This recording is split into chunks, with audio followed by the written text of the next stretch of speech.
សួស្តីអ្នកទាំងអស់គ្នាសូមស្វាគមន៍មកកាន់វីដេអូនៅសប្តាហ៍នេះយើងសូមលើកយកសៀវភៅមួយក្បាលដែលមានចំណងជើងថាលុយនិងភាសាចិត្តវិទ្យាដែលមានចំណងជើងតូចៗនៅពីក្រោមថាមេរៀនពីទ្រព្យសម្បត្តិភាពលោភលន់និងសុភមង្គលសៀវភៅនេះមានចំណងជើងដើមជាភាសាអង់គ្លេសថា The Psychology of Money ដែលបានបោះពុម្ពឡើងកាលពីខែកញ្ញាឆ្នាំ2020និពន្ធដោយលោក Morgan Housel សៀវភៅមួយក្បាលនេះនឹងបង្រៀនយើងឲ្យចេះធ្វើការសម្រេចចិត្តត្រូវរឿងលុយកាក់និងស្វែងយល់ពីស្ថានភាពសេដ្ឋកិច្ចក្នុងពេលបច្ចុប្បន្នមិនមែនជាសៀវភៅទ្រឹស្ដីពិបាកយល់នោះទេតែជាសៀវភៅអនុវត្តជាក់ស្ដែងមួយក្បាលដែលមានប្រយោជន៍ណាស់សម្រាប់យើងគ្រប់គ្នា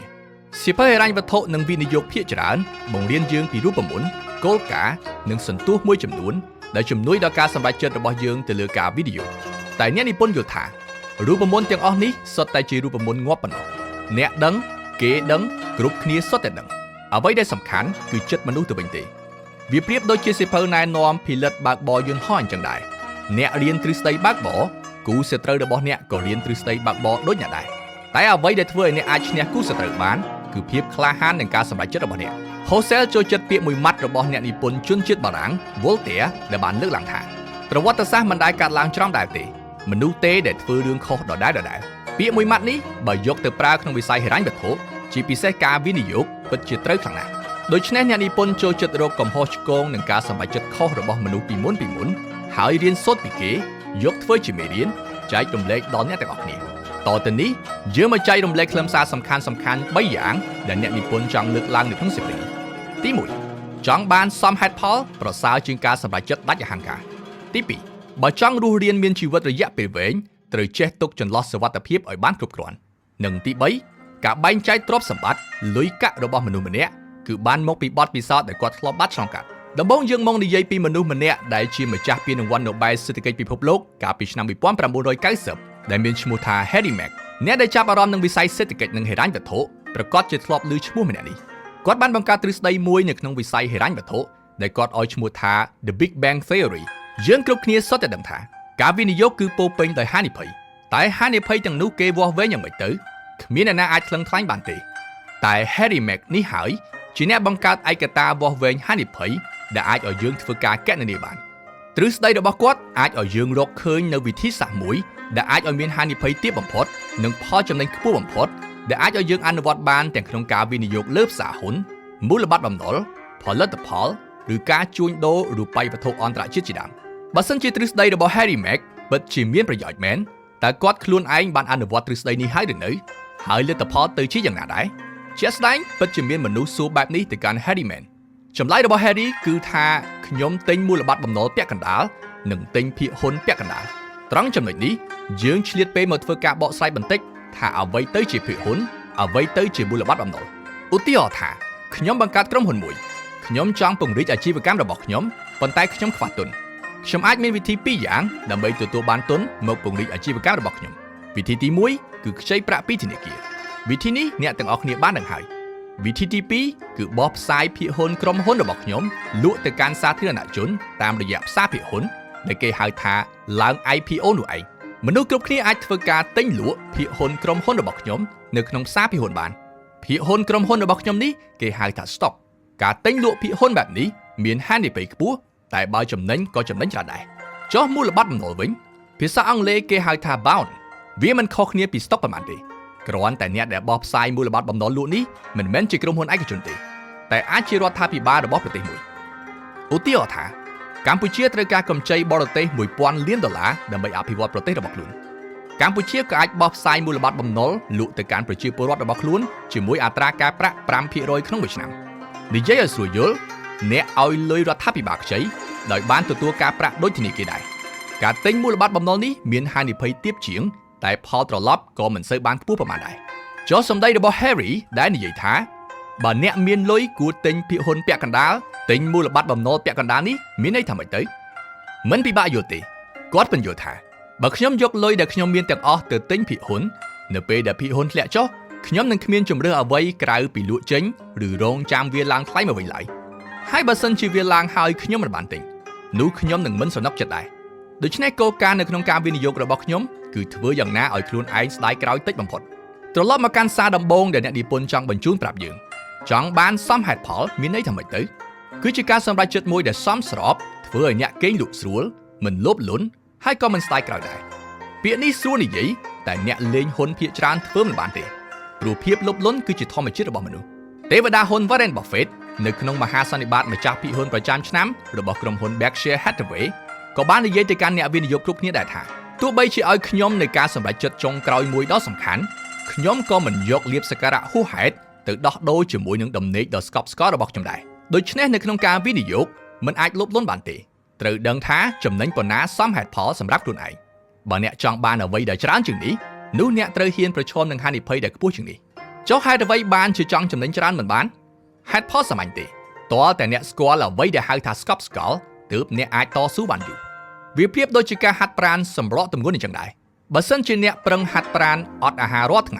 អ្នកប្រកាសជាស្រកទម្ងន់តែវាក៏ធ្វើឲ្យអ្នកពិបាកក្នុងខ្លួនដែរងាយនឹងធ្វើឲ្យអ្នកបោះបង់ចោលដូច្នេះអ្នកត្រូវធ្វើអ្វីល្មមបានហើយកុំចង់បានលទ្ធផលហួសហេតុពេកជាទូទៅគ្រូហាត់ប្រាណប្រាប់ឲ្យអ្នកញ៉ាំអាហារបានគ្រប់គ្រាន់កុំបង្អត់អាហារខ្លួនឯងហើយក៏មិនចាំបាច់មកហាត់ប្រាណជារៀងរាល់ថ្ងៃដែរមួយសប្តាហ៍ហាត់ 3-4 ថ្ងៃបានហើយសល់ពីនេះទុកពេលសម្រាកឬក៏គេអនុញ្ញាតឲ្យអ្នកក្បត់ខ្លួនឯងមួយថ្ងៃដែលគេហៅថា cheat day ដែលអ្នកអាចទៅលួចញ៉ាំសាច់អាំងអាហារ buffet ញ៉ាំអ្វីក៏បានឲ្យតែអ្នកចង់ញ៉ាំកុំឲ្យអ្នកមានសម្ពាធខ្លាំងពេកការធ្វើបែបនេះអាចឲ្យអ្នកតស៊ូបានយូរនិងមិនងាយបោះបង់អ្នកដែលប្រកែកវិនិយោគគេយកការវិនិយោគធ្វើជាការងារកំសាន្តរកលុយក្រៅម៉ោងរបស់គេតែគេមិនយកវាធ្វើជាអាជីពនោះទេការដែលចេះតស៊ូរយៈពេលវែងពិតជាសំខាន់ណាស់មិនអាចទិញលក់តាមតែទំនោរទីផ្សារឡើងចុះនោះឡើយ Warren Buffett និយាយថាដរាបណាអ្នកមិនចាក់ចេញពីតុល្បែងនោះអ្នកមិនទាន់ដឹងឈ្នះចាញ់ឡើយទេដូចគ្នានេះដែរបើភាគហ៊ុនដែលអ្នកទិញកំពុងតែធ្លាក់ចុះដរាបណាអ្នកមិនទាន់លក់វាចេញនោះអ្នកមិនទាន់ខាននៅឡើយទេមួយវិញទៀតបើសិនជាអ្នកចេះតែវិនិយោគផ្ដេសផ្ដាសចង់បានតែប្រាក់ចំណេញតែមិនដឹងមិនស្គាល់ពីក្រុមហ៊ុនដែលអ្នកកំពុងទិញក៏ងាយនឹងធ្វើឲ្យអ្នកបោះបង់ចោលដែរឧទាហរណ៍ថាអ្នកទិញភាគហ៊ុនក្រុមហ៊ុនមួយដោយសារតែអ្នករំពឹងថាភាគហ៊ុននេះអាចនឹងឡើងថ្លៃតែអ្នកមិនសូវយល់ពីវិស័យនេះទេក៏មិនសូវយកចិត្តទុកដាក់នឹងទីផ្សារប្រតិបត្តិការឬព័ត៌មានរបស់ក្រុមហ៊ុននេះដែរបើសិនជាភាគហ៊ុននេះឡើងវាមិនអីទេអ្នកអាចចំណេញបានខ្លះដែរហើយពេលនោះអ្នកនឹងកាន់តែជឿជាក់លើខ្លួនឯងគិតថាខ្លួនវិនិច្ឆ័យត្រូវតាមពិតវាជារឿងហេងសុយប៉ុណ្ណោះហើយបើសិនជាអ្នកដាក់ភ្លាមខាតភ្លាមនោះអ្នកនឹងបន្ទោសខ្លួនឯងដែលវិនិយោគលើវិស័យដែលខ្លួនមិនយល់តែបើសិនជាអ្នកបានធ្វើកិច្ចការផ្ទះគ្រប់គ្រាន់មុននឹងទិញអ្នកបានស្វែងយល់ពីវិស័យនេះចេះមើលរបាយការណ៍ហិរញ្ញវត្ថុចេះវិភាគទីផ្សារស្គាល់ពីចក្ខុវិស័យនិងផលិតផលរបស់ក្រុមហ៊ុននោះបើអ្នកពេញចិត្តវិនិយោគលើវាហើយទោះបីជាពេលនេះតម្លៃភាគហ៊ុនធ្លាក់ចុះបន្តិចក៏ដោយក៏អ្នកមិនមានអារម្មណ៍ថាច្របូកច្របល់ដែរព្រោះអ្នកជឿជាក់ទៅលើក្រុមហ៊ុនជឿជាក់ទៅលើការសម្រេចចិត្តរបស់អ្នកទោះបីជាមិនបានចំណេញឬខាតតិចតួចក៏ដោយក៏អ្នកមានអារម្មណ៍ថាអ្នកបានធ្វើរឿងដែលខ្លួនស្រឡាញ់ដែរហើយបើបានចំណេញវិញក្តីសុខរបស់អ្នកនឹងកើនឡើងទ្វេដងនៅក្នុងសៀវភៅបណ្ដាំបិតាវិនិយោគដែលយើងបានធ្លាប់យកមកធ្វើការសង្ខេបរួចហើយកូនប្រុសរបស់ Warren Buffett បាននិយាយថាតាំងពីតូចមកគាត់តែងតែឃើញឪពុករបស់គាត់អង្គុយមើលរបាយការណ៍ហិរញ្ញវត្ថុរបស់ក្រុមហ៊ុនរាប់សិបក្រុមហ៊ុនក្នុងមួយថ្ងៃដើម្បីស្វែងរកក្រុមហ៊ុនណាដែលត្រូវបានគេវិតម្លៃទាបយកមកធ្វើការវិនិយោគសម្ដីដើមរបស់ Warren Buffett និយាយថាខ្ញុំមួយថ្ងៃដើររើសកន្ទុយបារីដែលគេបោះចោលយកមកជក់មួយខ្សឹតចុងក្រោយគាត់ធ្វើបែបនេះជាង80ឆ្នាំមកហើយចាប់ផ្ដើមវិនិយោគតាំងពីអាយុ11ឆ្នាំពេលនេះអាយុ94ឆ្នាំទៅហើយគាត់មិនដែលនឿយហត់នឹងការងារនេះទេមួយសប្តាហ៍គាត់ធ្វើការ6ថ្ងៃទៅហើ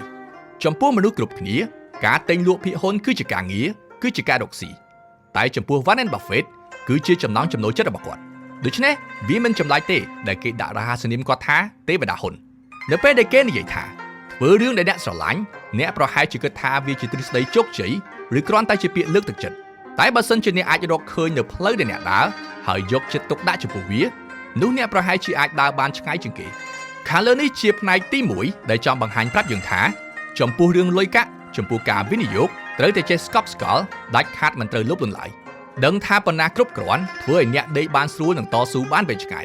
តែហេតុអ្វីបានជាយើងត្រូវតស៊ូតើធ្វើបែបណាឲ្យការតស៊ូរបស់យើងមានន័យនៅទីនេះអ្នកនិពន្ធឲ្យចម្លើយ2ដល់យើងទី1ការតស៊ូមិនបោះបង់វាអាចធ្វើឲ្យភាគរយជោគជ័យក្នុងការសម្រេចចិត្តរបស់យើងកើនឡើងមនុស្សជាច្រើនបានយកទ្រឹស្ដីនេះទៅអនុវត្តតាមគោលចំហរៀងៗខ្លួ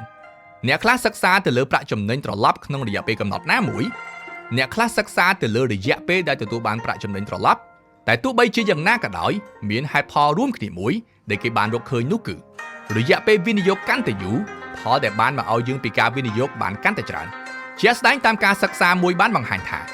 នៅក្នុងទីផ្សារភាគហ៊ុនសហរដ្ឋអាមេរិកយុទ្ធសាស្ត្រវិនិយោគល្អមួយក្នុងមួយថ្ងៃភាគរយដែលអាចឲ្យអ្នកទទួលបានផលចំណេញមកវិញគឺ 50% ហើយបើក្នុងរយៈពេល1ឆ្នាំវិញភាគរយដែលអាចឲ្យអ្នកចំណេញបានកើនឡើងរហូតដល់ 68% ហើយបើទាញពេលវេលាឲ្យវែងជាងនេះរហូតដល់10ឆ្នាំភាគរយចំណេញកើនឡើងរហូតដល់ 88% ពោលគឺពេលវេលាកាន់តែយូរនោះអត្រានៃការទទួលបានប្រាក់ចំណេញកាន់តែខ្ពស់ក្រៅពីភាគរយក្នុងការទទួលបានប្រាក់ចំណេញត្រឡប់ខ្ពស់ហើយនោះការដែលពូកែតស៊ូរយៈពេលវែងបែបនេះធ្វើឲ្យលុយរបស់អ្នកនៅក្នុងផ្សារភាគហ៊ុនកាន់តែកើនឡើងទុនបង្គោលកាន់តែបញ្ចេញសមត្ថភាពរបស់វាប្រៀបដូចជាការដាំដើមកៅស៊ូមួយដើមអញ្ចឹងមួយឆ្នាំដំបូងអ្នកត្រូវមើលថែវាយ៉ាងប្រយ័ត្នប្រយែង 7-8 ឆ្នាំក្រោយមកទើបវាចាប់ផ្ដើមហុចផលឲ្យអ្នកដល់ពេល 30-40 ឆ្នាំនោះទិន្នផលដែលវាផ្ដល់ឲ្យអ្នកគឺកាន់តែច្រើន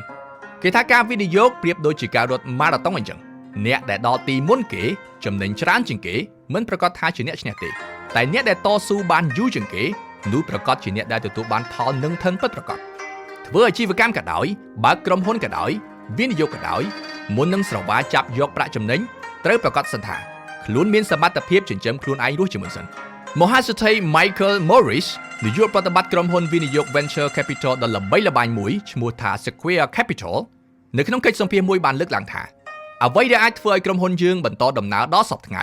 និងជាក្រុមហ៊ុនវិនិយោគនាំមុខគេមួយនៅលើពិភពលោកគឺរកគ្រប់វិធីដើម្បីឲ្យខ្លួនរស់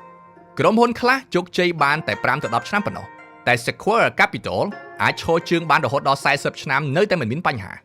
អ្នកសម្ភាសន៍សួរគាត់ទៀតថាចុះលោកធ្វើវាយ៉ាងម៉េចបានទៅ Michael និយាយថាមកពីយើងខ្លាចបរាជ័យយើងខ្លាចយើងត្រូវបានគេជំនួសតំណែងដូច្នេះពេលដែលពួកគេកំណត់យុទ្ធសាស្ត្រឬធ្វើការសម្រេចចិត្តវិនិយោគទៅលើក្រុមហ៊ុនអ្វីមួយគឺពិចារណាតែទៅលើរឿងមួយប៉ុណ្ណោះធ្វើយ៉ាងណាឲ្យក្រុមហ៊ុនរស់បានយូរនៅក្នុងការសម្រេចចិត្តរបស់គាត់ទោះបីជាការវិនិយោគទៅលើក្រុមហ៊ុនមួយចំណេញច្រើនយ៉ាងណាក៏ដោយបើសិនជាវាគំរាមកំហែងដល់ដំណើរការក្រុមហ៊ុនរបស់គាត់ឬមានហានិភ័យអាចធ្វើឲ្យក្រុមហ៊ុនដួលរលំដាច់ខាតគេមិនវិនិយោគឡើយរឿងនិទានរវាងបិតាវិនិយោគ Warren Buffett និងមិត្តសម្លាញ់របស់គាត់ Charlie Munger អ្នកទាំងអស់គ្នាធ្លាប់បានឮច្រើនមកហើយសៀវភៅដែលនិយាយពីពួកគាត់ទាំងពីរក៏យើងបានលើកយកមកធ្វើការសង្ខេបជូនរួចដែរដែលសៀវភៅទី1មានចំណងជើងថាដុំព្រើសៀវភៅទី2មានចំណងជើងថា Charlie កំសត់តាមពិតនៅពេលដែលពួកគាត់បង្កើតក្រុមហ៊ុន Berkshire Hathaway នៅមានសហស្ថាបនិកម្នាក់ទៀតដែលមានឈ្មោះថា Rick Gorin ហេតុអ្វីបានជាគាត់ម្នាក់នេះមិនល្បីដូចជា Warren Buffett និង Charlie Munger នេះក៏ដោយសារតែគាត់បានឃើញនៅឱកាសមួយក្នុងអំឡុងពេលវិបត្តិសេដ្ឋកិច្ចឆ្នាំ 1973 ដល់ 74 ហើយក៏សម្រេចចិត្តទៅខ្ចីលុយពីធនាគារវិនិយោគលើគម្រោងរបស់គាត់ចុងក្រោយក៏បរាជ័យនេះគឺជាការសម្រេចចិត្តខុសដ៏ធំមួយ Rick Gorin ក៏បានលក់ភាគហ៊ុនរបស់ខ្លួនដែលមាននៅក្នុងក្រុមហ៊ុន Berkshire Hathaway ទៅឲ្យ Warren Buffett ក្នុងតម្លៃថោកជាងទីផ្សារគាត់មិនមានសំណាងបានទទួលភាគលាភពីក្រុមហ៊ុននេះទេដោយសារតែគាត់ចាក់ចេញពីតុមុនគេនេះឯងនៅពេលដែលគេសួររឿងនេះដល់ Warren Buffett គាត់និយាយថាខ្ញុំនិង Charlie សុទ្ធតែដឹងមុនថានៅថ្ងៃក្រោយពួកយើងនឹងមានទ្រព្យសម្បត្តិមហាសាលប៉ុន្តែយើងមិនដែលអន្ទះសារទេ Rick Gorin ក៏ឆ្លាតដូចពួកយើងដែរប៉ុន្តែគាត់អន្ទះសារពេកហើយត្រង់ចំណុចនេះសៀវភៅមួយក្បាលនេះបានបញ្ជូនសារដ៏សំខាន់មួយដល់យើងនៅលើโลกនេះគ្មានផលប្រយោជន៍ណាមួយដែលមានតម្លៃឲ្យយើងប្រឈមនឹងហានិភ័យបាត់បង់អ្វីគ្រប់យ៉ាងដើម្បីទទួលបានវានោះទេនៅក្នុងយុទ្ធសាស្ត្រវិនិយោគរបស់ Warren Buffett យើងក៏បានឃើញច្បាស់ដែរថាគាត់នៅតែរក្សាទុនបម្រុងគ្រប់គ្រាន់នៅក្នុងក្រុមហ៊ុនរបស់គាត់ជានិច្ចពីដើមមកគេមិនដែលទៅខ្ចីប្រាក់ពីធនាគារដើម្បីមកវិនិយោគគម្រោងដែលមានហានិភ័យខ្ពស់នោះទេទោះបីជាគេដឹងថាវាបង្កើតប្រាក់ចំណេញច្រើនមហាសាលក៏ដោយជាង80ឆ្នាំមកនេះរាល់ពេលដែលរៀបនឹងចាប់ផ្ដើមមានតម្រុយថាមានវិបត្តិសេដ្ឋកិច្ចគាត់នឹងលក់ទ្រព្យដែលមាននៅក្នុងដៃហើយក្តោបលុយសុទ្ធមកទុកវិញជាក់ស្ដែងដូចជាវិបត្តិសេដ្ឋកិច្ចពិភពលោកឆ្នាំ 2008 គ្រប់គ្នាសុទ្ធតែខ្សែធនបិទទ្វារអស់ទៅហើយតែ Warren Buffett មិនត្រឹមតែមិនខ្សែធនទេថែមទាំងយកលុយដែលមាននៅក្នុងដៃប្រមូលទិញទ្រព្យទុកក្នុងតម្លៃថោកដែលអាចបង្កើតប្រាក់ចំណេញមហាសាលសម្រាប់ម្ចាស់ភាគហ៊ុនរបស់គាត់តើក្រុមហ៊ុនរបស់គាត់រកស៊ីអ្វីទៅ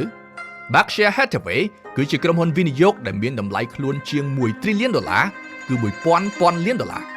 ក្រុមហ៊ុនធំៗមួយចំនួនដែលវិនិយោគដោយ Berkshire Hathaway មានដូចជាក្រុមហ៊ុន Apple ក្រុមហ៊ុន Coca-Cola ក្រុមហ៊ុន Mastercard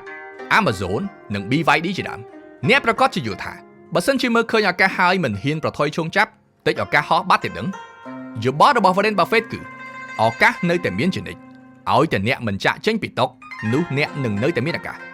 ខាងលើនេះជាខ្លឹមសារសំខាន់ទី2ដែលអ្នកនិពន្ធចង់បញ្យល់ប្រាប់យើង គឺចិញ្ចឹមខ្លួនឯងឲ្យរស់សិនទើបអាចមានឱកាសបែងចែកភាគលាភនៅពេលដែលអ្នកឈ្នះក្រៅពីនេះអ្នកនិពន្ធចង់បញ្យល់ពាក្យមួយទៀតដល់យើងដែលពាក្យបច្ចេកទេសគេហៅថា margin of safety ចន្លោះសុវត្ថិភាពដែលជាទ្រឹស្ដីហិរញ្ញវត្ថុមួយបង្កើតឡើងដោយបេតាវិនិយោគ Benjamin Graham ដែលជាគ្រូរបស់ Warren Buffett អ្វីទៅហៅថាចន្លោះសុវត្ថិភាពឧទាហរណ៍ថាអ្នកគិតថាក្រុមហ៊ុនមួយតម្លៃខ្លួនរបស់វាគឺ$10ឥឡូវនេះតម្លៃរបស់វានៅលើទីផ្សារគឺ$9អ្នកមិនទាន់ចូលផ្សារហ៊ុនទិញវាភ្លាមទេ2-3ថ្ងៃក្រោយមកវាចុះមកដល់ត្រឹម$7ដូច្នេះតម្លៃទីផ្សារជាក់ស្ដែង$7ប្រៀបធៀបនឹងតម្លៃដែលអ្នកវាយតម្លៃ$10គឺមានគម្លាត$3នេះគេហៅថាចន្លោះសុវត្ថិភាពការដែលចេះទុកចន្លោះសុវត្ថិភាពឲ្យបានគ្រប់គ្រាន់នៅទីនេះគឺមានន័យថាទុកគម្លាតនេះឲ្យបានកាន់តែឆ្ងាយកាន់តែល្អបើយកវាទៅអនុវត្តនៅក្នុងទីផ្សារវិញមិនថាអ្នកឲ្យតម្លៃខ្លួនក្រុមហ៊ុនមួយខ្ពស់ប៉ុណ្ណាទេគួរតែទុកចន្លោះសុវត្ថិភាព 40-50% ចាំសម្រាប់ចិត្តទិញពាក្យថាចន្លោះសុវត្ថិភាពនេះមិនមែនមានតែនៅក្នុងវិស័យហិរញ្ញវត្ថុទេនៅក្នុងការរស់នៅរបស់យើងក៏ឧស្សាហ៍លេចឡើងដែរដូចជាការទុកពេលវេលាគ្រប់គ្រាន់ដល់ការធ្វើដំណើរតាមផ្លូវកុំឲ្យទៅធ្វើការយឺតឧទាហរណ៍ថាអ្នកគ្រាន់តែប្រើពេល30នាទីទៅដល់តែយ៉ាងហោចណាស់ក៏ទុកពេលឲ្យខ្លួនឯង45នាទីដែរខ្លាចមានករណីស្ទះចរាចរណ៍ជាដើមបើនៅក្នុងការបើកបរវិញចន្លោះសុវត្ថិភាពគឺជាគម្លាតរវាងក្បាលឡានរបស់អ្នកនិងគូទឡានរបស់អ្នកនៅខាងមុខសរុបមកវិញពិភពលោកនេះពោរពេញដោយរឿងមិនប្រកបប្រជាជាច្រើនអ្វីដែលយើងនឹកស្មានមិនដល់វាអាចកាត់ឡើងគ្រប់ពេលដែលនៅលើវិរិទ្ធយើងហៅថាព្រឹត្តិការណ៍កង្ហានខ្មៅទុកចន្លោះសុវត្ថិភាពឲ្យបានគ្រប់គ្រាន់ក្រែងមានករណីអ្វីមួយកាត់ឡើងនៅក្នុងផ្នែកទី1យើងបាននិយាយហើយថាវិនិយោគឬធ្វើអ្វីក៏ដោយត្រូវចេះស្កប់ស្កល់នឹងអ្វីដែលខ្លួនទទួលបានល្មមសមរម្យបានហើយនិងផ្នែកទី2បានលើកឡើងថាចង់រស់រានឲ្យបានយូរត្រូវចេះទុកចន្លោះសុវត្ថិភាពឲ្យបានគ្រប់គ្រាន់តទៅនេះយើងចូលមកដល់ផ្នែកចុងក្រោយដែលលើកឡើងថាវិធីដែលមនុស្សម្នាក់បែងចែកទ្រព្យសម្បត្តិរបស់គាត់គឺបានមកពីទម្លាប់ឬបទពិសោធន៍ដែលគាត់បានឆ្លងកាត់ពាក្យនេះពន្យល់យ៉ាងម៉េចទៅវាមិនខុសពីក្មេងម្នាក់ដែលកាលពីនៅតូចហូបចុកមិនគ្រប់គ្រាន់ដល់ពេលដែលគាត់ធំឡើងធូរធារគាត់ចូលចិត្តហូបរបស់ឆ្ងាញ់មនុស្សម្នាក់ដែលធ្លាប់រងគ្រោះក្នុងទំនាក់ទំនងស្នេហាត្រូវបានគេក្បត់គេកុហកវាធ្វើឲ្យគាត់មិនងាយនឹងជឿលើដៃគូរបស់គាត់ក្រោយៗមកទៀតនៅក្នុងវិស័យហិរញ្ញវត្ថុនិងផ្សារហ៊ុនក៏ដូចគ្នាបើសិនជាមនុស្សម្នាក់មិនធ្លាប់ដែលខាតនៅពេលដែលគាត់ខាតម្ដងគឺគាត់នឹងមិនអាចទប់ចិត្តខ្លួនឯងបានទេតាមរហូតតតែលំខ្លួនតែបើសិនជាមនុស្សម្នាក់ពេលចូលលេងដំបូងហើយវិនិយោគខាតគេងាយនឹងឆាប់កាត់បន្ថយការខាតបង់នៅឆ្នាំ2006សេដ្ឋកិច្ចវិទូ2រូបបានធ្វើការស្រាវជ្រាវនៅរកឃើញថាការសម្រេចចិត្តវិនិយោគរបស់មនុស្សគឺជាឥទ្ធិពលដោយបទពិសោធន៍ពីអតីតកាលរបស់គាត់ជាពិសេសគឺពេលដែលគាត់នៅវ័យជំទង់គឺក្នុងអាយុប្រហែល20ឆ្នាំជាងវាដូចជាសមហេតុផលដែរព្រោះពេលនេះជាវ័យដែលមនុស្សចាប់ផ្ដើមចេះចាត់ចែងទ្រព្យសម្បត្តិដោយខ្លួនឯងចាប់ផ្ដើមមានលុយផ្ទាល់ខ្លួនដូច្នេះទម្លាប់ក្នុងការចាយវាយនិងវិនិយោគរបស់គាត់ក្នុងដំណាក់កាលនេះគឺជាឥទ្ធិពលដល់ទម្លាប់ក្នុងការវិនិយោគរបស់គាត់នៅក្នុងដំណាក់កាលក្រោយៗមកទៀតមនុស្សម្នាក់កើតក្នុងសម័យផ្សេងគ្នាឆ្លងកាត់បទពិសោធន៍មិនដូចគ្នារស់នៅក្នុងសង្គមខុសគ្នាពេលខ្លះសំណាងក៏មិនដូចគ្នាដែរការធ្វើការសម្រេចចិត្តវិនិយោគរបស់មនុស្សម្នាក់ក៏ខុសប្លែកពីគ្នាដែរពេលខ្លះអ្វីដែលហៅថាសមហេតុផលសម្រាប់យើងតែវាជារឿងអស្ចារ្យសម្រាប់អ្នកដទៃក៏អាចថាបានដែរដូច្នេះហើយបានជាពេលដែលយើងមើលទៅលើការសម្រេចចិត្តវិនិយោគរបស់អ្នកណាម្នាក់មើលទៅហាក់បីដូចជាឈួតឆោតល្ងងតែបើតាមបរិបទនិងបទពិសោធន៍របស់គេវិញវាគឺជារឿងដែលសមហេតុផលលើកឧទាហរណ៍មួយញ៉ាំយល់ហើយមនុស្សម្នាក់ចំណាយលុយ$1លានដេញថ្លៃទិញយកតែមដែលបិទនៅលើស្រោមសំបុត្រមួយដែលជារបស់កម្រមានតែ2គត់នៅក្នុងលោកក្រោយពេលដែលគាត់ដេញថ្លៃទិញបានហើយគាត់ក៏ហែកវាចោលនៅចំពោះមុខមហាជនមនុស្សគ្រប់គ្នាសុទ្ធតែយល់ថាម្នាក់នេះឈួតហើយតែក្រោយមកគាត់បានដកតែមមួយសន្លឹកទៀតចេញពីក្នុងហៅប៉ៅរបស់គាត់ពេលនេះវាជាតែមដែលមានតែ1គត់នៅក្នុងពិភពលោកហើយតម្លៃវានៅពេលនោះគឺ$8លានសហរដ្ឋអាមេរិកជារួមនៅក្នុងផ្នែកនេះអ្នកនិពន្ធចង់បង្ហាញប្រាប់យើងថាទម្លាប់ក្នុងការចាយវាយឬវិនិយោគរបស់មនុស្សយើងគឺភាគច្រើនជាឥទ្ធិពលដោយសារតែបទពិសោធន៍របស់យើងកាលពីនៅក្មេងមនុស្សក៏ដូចគ្នាប្រទេសក៏ដូចគ្នាបើសិនជាអ្នកធ្លាប់រស់នៅក្នុងប្រទេសដែលសម្បូរបាតុភូតរញ្ជួយដីដូចជាជប៉ុនតៃវ៉ាន់ជាដើមនោះអ្នកនឹងចេះការពារខ្លួននិងចេះប្រយ័ត្នប្រយែងនៅខ្លួនឯងបើសិនជាអ្នកធ្លាប់ធ្លាក់ខ្លួនក្រនោះអ្នកនឹងចាយវាយប្រយ័ត្នប្រយែងជាងមុននៅក្នុងទសវត្សរ៍ទី90ក្រោយពេលដែលមានវិបត្តិសេដ្ឋកិច្ចនៅអាស៊ីម្ដងរួចហើយប្រទេសចំនួន8នៅអាស៊ីអាគ្នេយ៍ចាប់ផ្ដើមទុកប្រាក់បម្រុងច្រើនជាងមុនហេតុអ្វីទៅព្រោះខ្លាចក្រែងមានវិបត្តិសេដ្ឋកិច្ចគ្មានលុយនៅក្នុងខ្លួនសម្រាប់បើកប្រាក់ខែឲ្យមន្ត្រីរាជការខ្សែធនដោយប្រទេសស្រីលង្កាអញ្ចឹងខាងលើនេះជាខ្លឹមសារសំខាន់ដែលដកស្រង់ចេញពីសៀវភៅលុយនិងភាសាចិត្តវិទ្យាអ្នកដែលចាប់អារម្មណ៍អានសៀវភៅនេះអាចធ្វើការស្វែងរកសៀវភៅនេះមកអានបាន ដែលចំណងជើងដើមមានចំណងជើងថា The Psychology of Money អរគុណចំពោះការតាមដានស្ដាប់របស់អ្នកទាំងអស់គ្នាសូមអបអរសាទរអ្នកបានស្ដាប់ចប់សៀវភៅមួយក្បាលទៀតហើយ